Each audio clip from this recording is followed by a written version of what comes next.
orang itu cara berpikir nuruti nafsu, itu yang bahaya. Makanya Quran kritik ara'aita man ittakhadha ilahahu hawa. Orang yang cara berpikir itu nuruti hawa nafsu.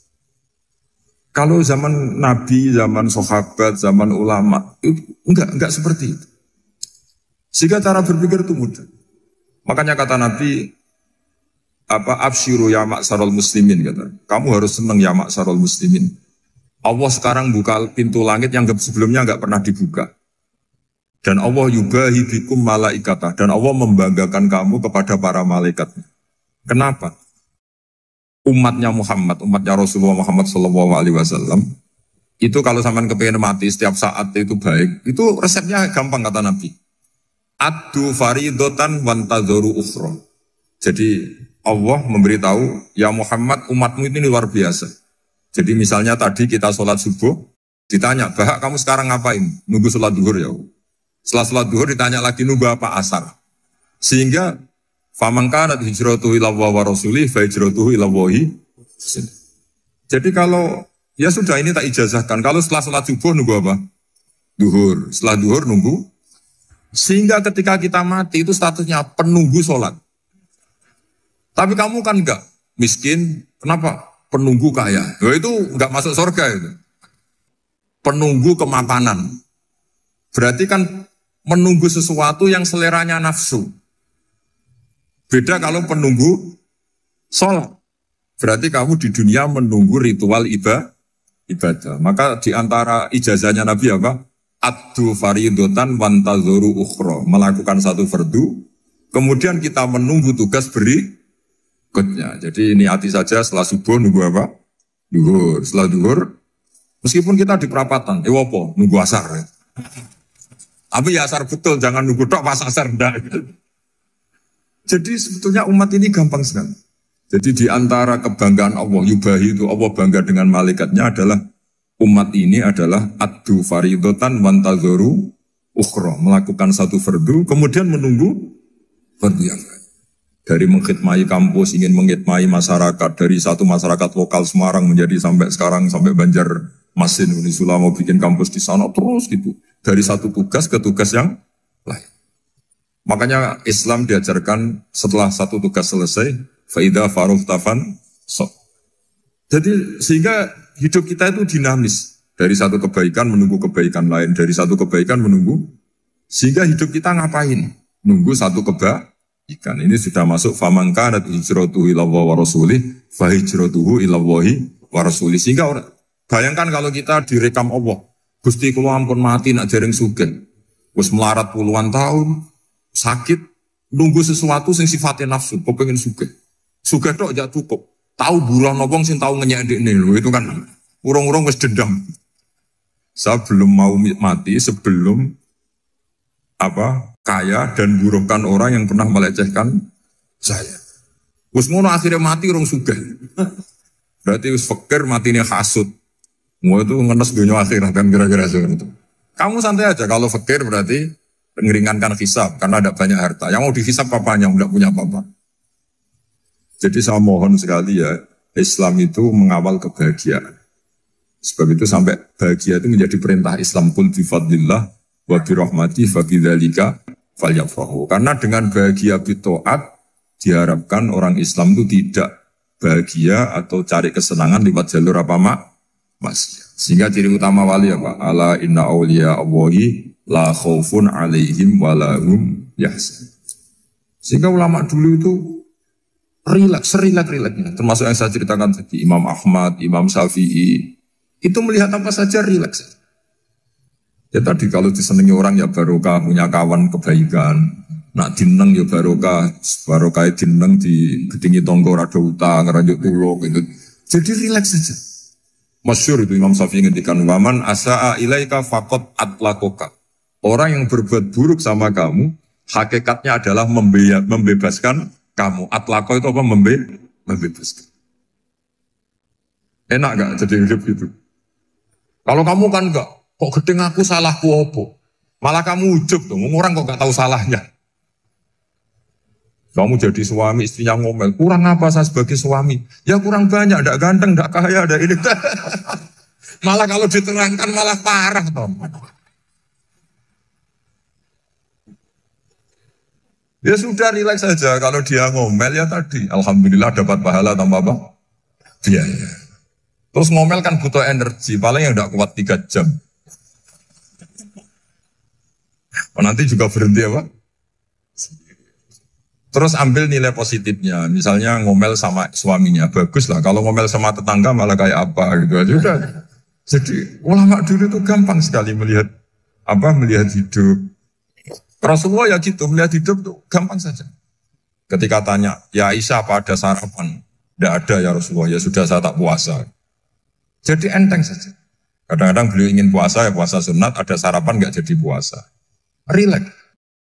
Nabi itu rileks. Kalau ngajari kebaikan juga rileks. Nah sekarang itu banyak orang yang karena mungkin kurang baca, Islam itu kayak menjadi aturan yang bengis, yang repot, yang mengekang. Itu tidak seperti itu. Yuridu wa bikumul yusra wala yuridu bikumul usra. Allah menghendaki agama ini mudah.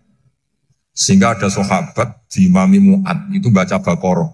Sahabat ini pekerja petani, mufarokoh ditinggal. Ketika Mu'ad lapor, ya Rasulullah ini ada orang munafik, tengah-tengah sholat mufarokoh saya ditinggal. Yang disalahin itu tidak yang ninggal tapi Mu'ad. Afattanun anta ya Mu'ad, kami itu tukang fitnah. Masa ngimami petani pakai surat Baqarah? Jadi yang disalahkan ini imamnya.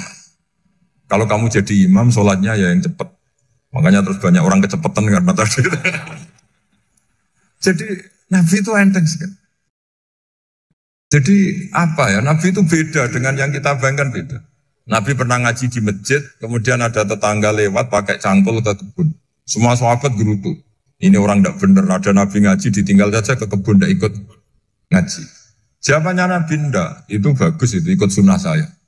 Kenapa ya Rasulullah? Dia kerja nyari halal. Dan untuk menghidupi keluarganya itu juga ajaran saya. Sehingga yang ngaji ajarannya Nabi, yang nggak ngaji karena kerja mencukupi keluarga juga ajarannya Nabi. Segampang. Oh, kalau kayaknya kamu kan, wos gak roh akhlak kan gitu. Nabi rileks saja Nabi. Sampai bisa lihat itu di Ihya, di bab Fadhailul Kasbi.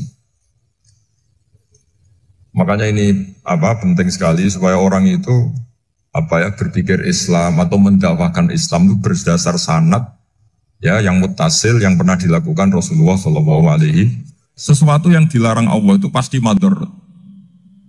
Maka untuk melarang seseorang bergantung sama narkoba misalnya atau hal-hal yang bahaya pada fisik, itu satu tentu bagi ahlullah, tentu karena takut Allah. Tapi banyak masyarakat yang memang benar-benar bisa meninggalkan narkoba karena efek buruknya ganja. Bahwa itu mengakibatkan sakau, mengakibatkan tidak sadarkan diri, mengakibatkan kebangkrutan ekonomi macam-macam. Sehingga mereka benar-benar benci sama yang namanya narkoba. Jadi di antara manhajul Quran itu kalau mentakbih, memburuk-burukkan maksiat itu mesti dikritik innahu kana fahisyah, innahu kana fahisyata wa maqta wa sa'a sabila, innahu kana fahisyata wa sa'a sabila, diulang beberapa kali. Sehingga dibutuhkan kecakapan untuk menganggap satu hal yang buruk itu fahsyah, sesuatu yang enggak rasional, sesuatu yang tidak positif, sesuatu yang pasti berdampak negatif. Sehingga kalau misalnya tadi dibacakan oleh Qori, kuntum khaira ummatin ukhrijat linnasi ta'muruna bil ma'ruf wa tanhauna 'anil munkar. Untuk berhenti dari kemungkaran itu satu takbihun litil kal mungkar atau litil kal mungkarat, bahwa mungkarat itu kita cap, kita stigmasi bahwa itu buruk sekali. Seperti Nabi mengajarkan pemuda tadi, masa kamu suka ibu kamu digitukin lelaki lain, putri kamu, bule kamu, bude kamu, sehingga orang ini pikirannya termindset betapa buruknya zina. Sama seperti kita sukses memindset betapa buruknya narkoba, betapa buruknya bahan-bahan terlarang. Begitu juga seterusnya terus pengkhianat dan sebagainya. Tapi problem manusia adalah dia itu akan mencari kebahagiaan atau kesenangan sesaat. Maka caranya gimana? Keinginan senang lewat maksiat ini dilawan dengan nyaman dengan taat.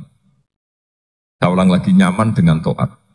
Sehingga ulama dulu punya kalimatul munajat, artinya kalimat hubungan pribadi sama Allah yang menjadikan orang itu nyaman.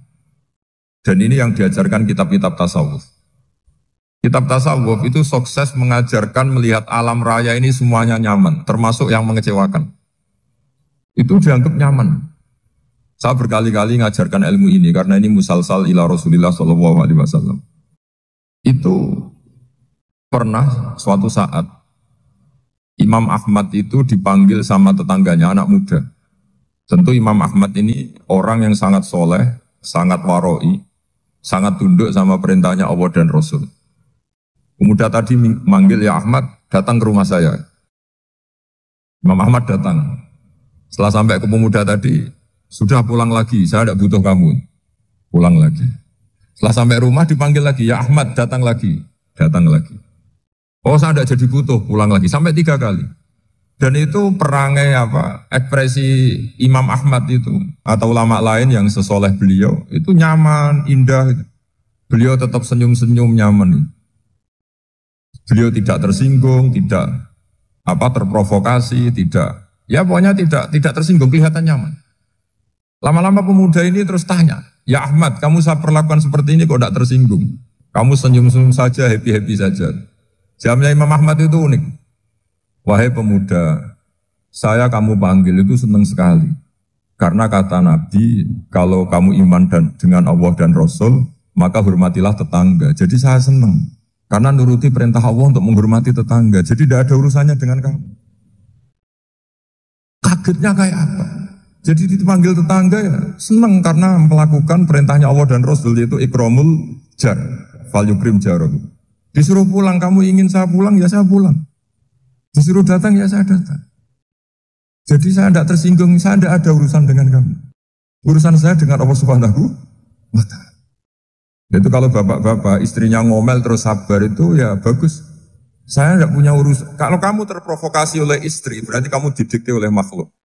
Masa seorang rektor didikte makhluk? Kan tidak keren. Apalagi seorang habib didikte makhluk, kan tidak keren. Yang bisa mendikte kita hanya Allah Subhanahu wa Ta'ala. Dan Allah mendikte kita, mengajarkan kita wa ashiruhunna bil ma'ruf fa in karihtunna fa asa an takrahu shay'an wa yaj'alallahu fi khairan katsira. Jadi cara melihat istri kita bawel gitu atau cerewet, alhamdulillah ini ada pahala tanpa modal, cukup sabar. Kalau istri kamu sedang mesra, malah mintanya ke mall, malah biayanya tinggi.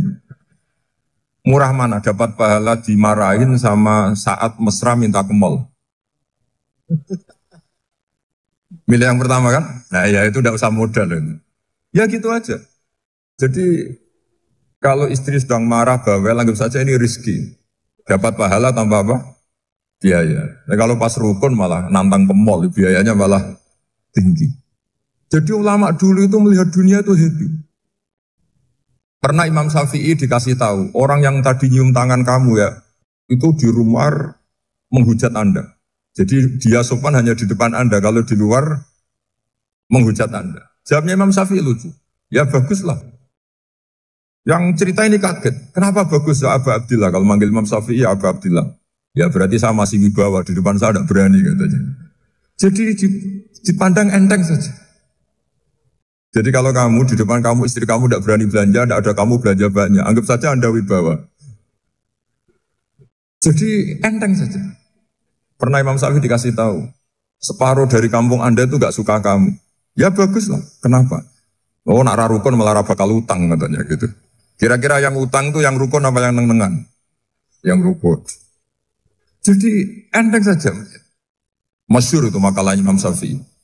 Waman asa'a ilaika faqad atlaqaka. Orang yang berbuat buruk sama kamu berarti membebaskan